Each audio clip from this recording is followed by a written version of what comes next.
Hey, what's going on, guys? It's your boy JRSD here. I'm your coach of the Seattle Pidgeots, and we are here back for IBL Season 8, week number 1. So IBL Season 8, we drafted this roster. If you didn't see the draft breakdown, I will leave it in a card at some point right now, I think. Let's see if I remember to do that. Anyway, this is our roster, just quickly going over it here. And our first week matchup is against Mr. Kuda, the man himself, the newest member of IBL. So he was fantastic and drafted a mono normal mono ghost roster like a mad lad. So he has Mega Lopunny, Gengar, Staraptor, Alolan Marowak, Porygon 2, Ditto, Jellicent, Delmise, Heliolisk, Wigglytuff, Runerigus, and Misdreavus. Obviously, big threats being Lopunny, Gengar, Staraptor, Alolan Marowak, and Heliolisk mostly, and then there's Ditto there. You got Delmise there for Rapid Spin. You got Wish supporting Wigglytuff. You have defensive Pokemon like Runerigus and Jellicent and Porygon 2. So going into the matchup, I knew that Pangoro would be pretty great in the matchup, obviously, because super effective against every single member of his team, except for Wigglytuff. Wigglytuff is neutral, but Darkest Lariat plus knockoff plus close combat plus parting shot. Choice band with the scrappy ability so that I can click close combat with no hesitation. So I don't need to, basically. So I can click strong move without having to second guess myself, because I don't want him to be able to go into Lopunny on a knockoff. Obviously, it's still do a lot because it's banded, but yeah. So Poe, very good in this game. Then we have Aerodactyl, Mega Aerodactyl, Dual Wing Bait, Earthquake, Dragon Dance, and Roost. Setup set, but was built to not be allowed to get swept by myself if he copies me with Ditto when I'm set up. So just faster than, I think I did faster than Adamant Lopunny, which he could have done because Aerodactyl outspeeds Lopunny anyway. He could have crept just the Sceptile, I think.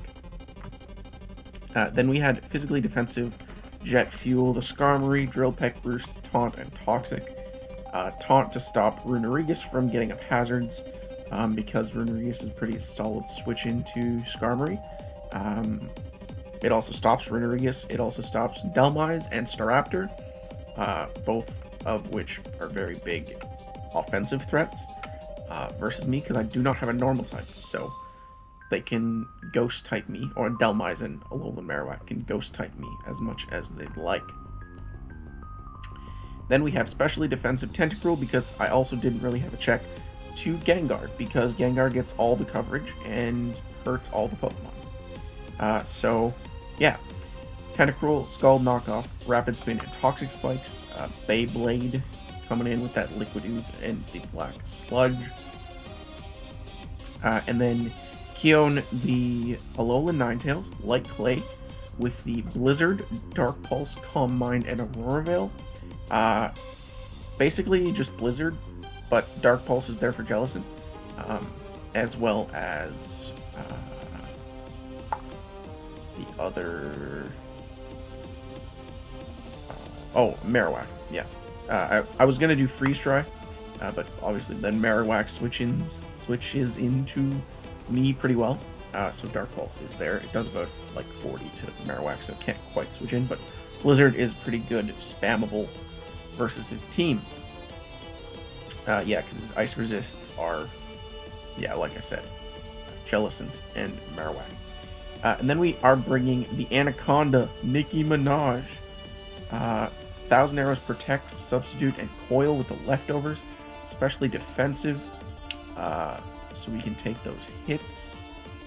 This is able to set up on things like Runerigus, things like Jellicent, things like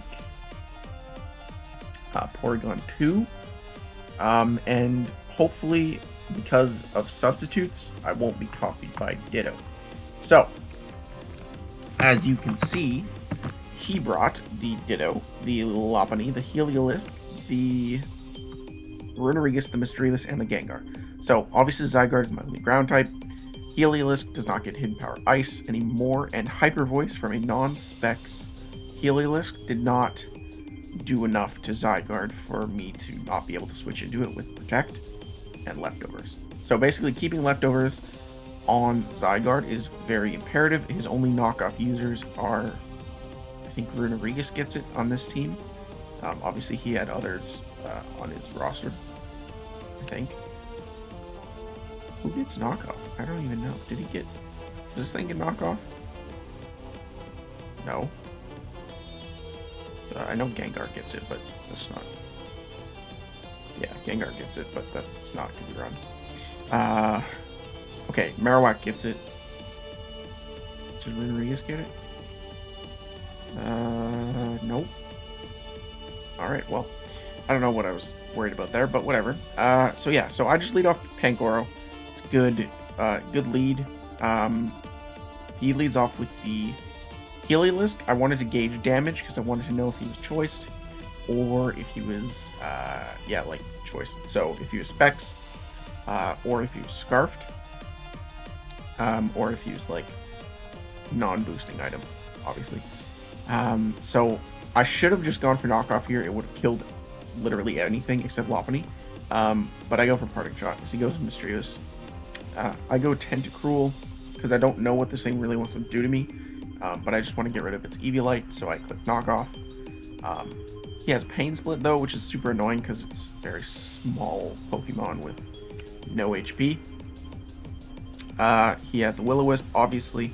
I go for knockoff again there. Maybe he would switch. Thought that.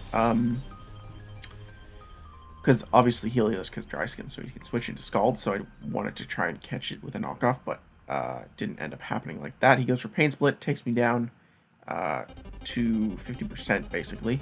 Finally get a burn, so that's nice. And here he will switch into the Heliolisk to take the Scald like I had feared. Yeah, so I switch here into Zygarde. We had found out from the Volt Switch damage that he was not Specs. Did 49. Specs would have done about 60. So I was assuming from the calcs that he was Modest Scarf or Modest non-boosting item, whatever. But he ends up having U-Turn along with Volt Switch, so that's kind of cool. Yeah, so he goes into Lopunny. I go into the Skarmory here. Obviously, Rocky Helmet Chip is nice on the Lopunny. He goes for U-Turn again, goes into Ditto. Now you can see my set. But I'm like, okay, well, he can see my set, but he's locked in. So what am I to do except attack him? Because he's not going to do much to me. He doesn't have Leftovers. So I just get damage. And next I go for Substitute. Because he wasn't doing enough to break sub every time. Goes for Power Play. It wouldn't have broken even if he wasn't burned. So that's fun. Because I wasn't set up. And then I go Protect here, scouting what he wants to do. He actually clicks High Jump Kick. I guess he did not realize that he had access to close combat, but he did go for the fighting type move because obviously he had triple Axle, which would have killed Zygarde possibly from that range, even with a substitute up, if he landed all of them.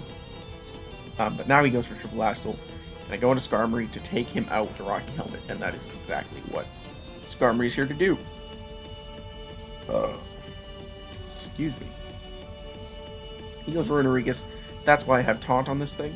And then I click Toxic, but he goes into the Lizard. I go back into Zygarde here. He's going to go for the Hyper Voice, I believe. Yes, he does.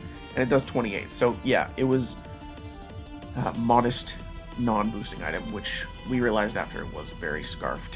I go for Protect here just to make sure that I can live 2. And then I can freely go for 1,000 arrows. He goes Runerigus. As I go for 1,000 arrows, obviously it is physically defensive from that damage. I go for sub, because if he has 0 attack, Poltergeist probably does not break sub. He misses there, which is pretty big. Allows me to get a free coil, but again, it wouldn't have broken the sub, but he would have had damage on the sub. But he actually crit the sub on this one, so it doesn't matter. He goes Ditto to copy me, copy my stats here as I set up another sub. Obviously, Ditto has a lot less HP than Zygarde has. It's like 44 to like 108 base, whatever Zygarde has. So I'm able to live 1,000 arrows with the sub and do more damage than he can, obviously. I take him down to 3%. He goes for 1,000 arrows again. I go for substitute again, down to 4%. But we're good because we have protect. I just go for 1,000 arrows though. Obviously, he can't break the sub yet. And then he ran out of 1,000 arrows that time, I think. Poltergeist obviously does not break the sub. We're able to continue to knock this thing down. Probably should have gone to protect there and then attacked, but to get more HP back, but it's fine. He actually doubles into Heliolisk as I go into Pangoro. I thought he was going to try and go to Ditto, so I wanted to go into Pangoro for that. But I'm able to go into Aerodactyl here. Hyper Voice, know he's locked in, and he's yeah. So Earthquake is able to take out Rodriguez there. If I Dragon Dance there, I basically just won the game with dual Wing Meat. But I didn't remember that Ditto can't win because I have Earthquake and not Stone Edge. He goes for U-turn there and goes into the Gengar. I'll go for Drill Peck and get disabled, which is annoying. He goes for Shadow Ball just to take me out there. I go to Aerodactyl here. I outspeed because he is not choiced, obviously. But he has Endure plus Salic Berry, which is crazy prep on his part. But the unfortunate part for him is that I have Hail. So I just go into Ninetales and get the Hail kill. So that's fun. Yeah, so he goes into Heliolisk, I go into Aerodactyl. He just goes for U-turn here. Goes in the Ditto, who will also die to Hail. So that's hilarious. 2 kills now for the Hail, aka Ninetales, who's dead. Goes for Hyper Voice there. I just go for Knockoff. It doesn't do much. He has Choice Scarf though, and the toxic damage will bring him down. And then I switch into Aerodactyl here to preserve the 3-0 and get another Hail kill. 3 Hail kills. Yeah. So 3 Hail kills for Ninetales to end the game. But yeah, solid. So 1 kill for Aerodactyl, 1 kill for Zygarde, and then 1 kill for I don't remember who the other kill was. Oh, Skarmory with Rocky Helmet. Yeah. Okay, so let's just take a quick look at the dock here. I believe next week we take on Yoshi, possibly? If I remember. Yeah, Hihoshi and the Dallas Tornadoes. So that should be fun. Yeah, so 3 kills for Ninetales, even though she was on the field for half a turn. Yeah, so happy with the game. Glad we got the win. Hopefully we can snag a couple wins here. Schedule gets a lot tougher when we get up into this area. Lily has a busted team back in the final week of the draft. And then Uzi's always a challenge. All these guys are challenges, and yeah, it's going to be tough. So, thank you so much for watching. Leave a like if you liked the video. Leave a comment if you want to. And if you're new, subscribe.